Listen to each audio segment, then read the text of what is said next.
You also visited Karachi. You also visited the Binori Mosque, which has been home to... Yeah, Osama bin Laden company. And you mentioned that you were about to enter the mosque and you came out. And as we were actually on the footsteps, suddenly I saw a flicker of panic in my acquaintance's eyes. And he said, no, if they take you hostage there, you will not come back. Basically, it is not a nation state because it is built on an idea which has no evidence of success in history. It is built on the idea that Islam is sufficient as the basis of a nation state. Since Ayub, they have been power for so long.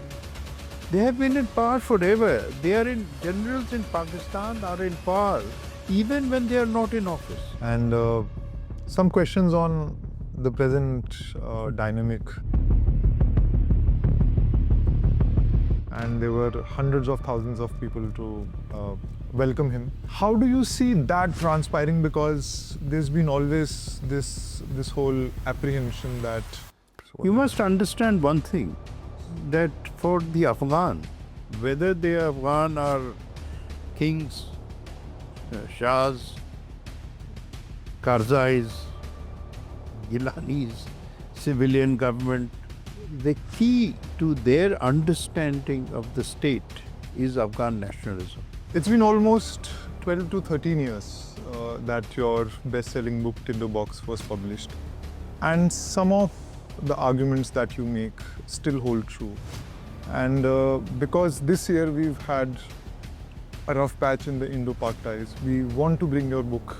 And Tinderbox is as much a story of the 19th century and of the sort of what I would call, what I've called in another essay, the romance of regression, which overtook the Muslim mind in the north of India.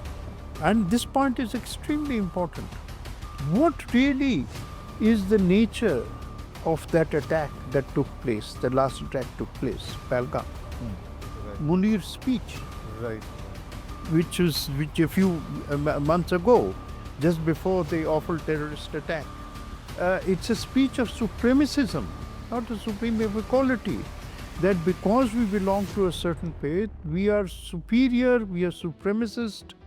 But the moment you start stripping men in order to determine their religion and then kill them, then you're no longer what I would call a terrorist. You are indulging in fascist ethnic cleansing. Why is it that it's only North India that has germinated, that has been home to myriad schools of thought in political Islam? The North has been the scene of conflict for 1,000 years in a way that the South has never been. The North has seen shifting paradigms in the search for this elusive thing called an identity, right?